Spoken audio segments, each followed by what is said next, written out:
Hi everyone, and welcome back to my channel. Today I'm doing a friend request. I have a friend who's a vegetarian and she came up with this recipe for a vegetarian cheesesteak, and it's made with this ingredient. It's called Impossible Burger. And I just want to put it out there, this is not sponsored at all by Impossible Burger, but she says that this cheesesteak she came up with is so authentic tasting, and she wants to just share it with everyone. She wants to share it with the world, as she says. And she doesn't have a food blog or a food channel, so she asked me, and I said, of course. Now, Impossible Burger is plant-based. It's made from soy protein, and it's got some other stuff in there too. Now let's go over what we need. It's really quite simple. We have our Impossible Burger, and this is for vegetarians and vegans as well. We have some sliced green bell pepper, 1 sliced onion. We're going to be using about a tablespoon of Worcestershire, some oil. I'm using avocado oil, and we also have provolone for the end. And we're going to put them in these buns, and my friend was very specific. Use ballpark Tailgaters deli rolls, and again, not sponsored. So I'm going to heat up a generous amount of the avocado oil in my cast iron skillet. I'm going to let this heat up on high. And my friend Mike from Mr. Cast Iron, he'd be proud to see I'm using my cast iron skillet here. All right, so we're going to get our onions and our peppers in the pan. And according to my instructions, we're going to cook these until they almost start to burn. I really love cooking in my cast iron skillet. I just feel like cast iron gives food such a better flavor.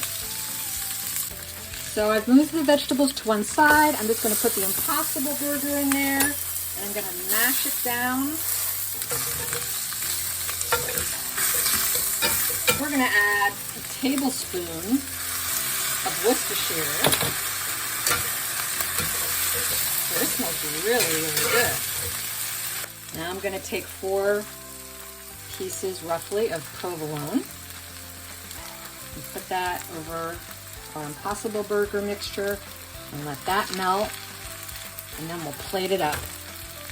Now, my friend said the key thing to making a good Philly cheesesteak is to not make it fancy. So I'm not going to make it fancy. I've gone ahead and I've browned one of those delicious rolls. Ooh, nice and cheesy. Take some of our mixture and put this in. Oh, that looks so good. One thing I almost forgot, mayonnaise.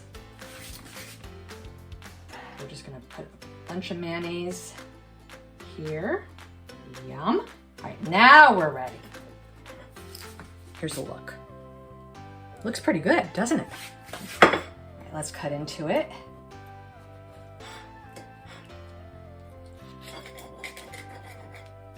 Remember, not fancy. And let's give it a try.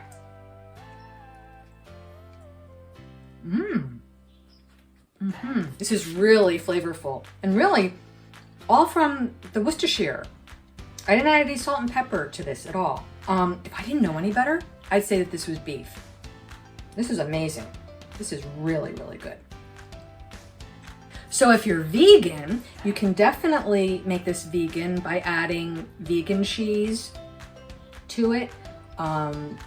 Or if you're gluten-free, you can use gluten-free rolls, not necessarily these rolls, and a vegan mayonnaise as well. You can add things to this for an extra kick, like you could add some horseradish, you can add some pickles, whatever your little heart desires. I guess this is like the canvas. Put whatever you want on it. Well, that was fun. I really had fun making this.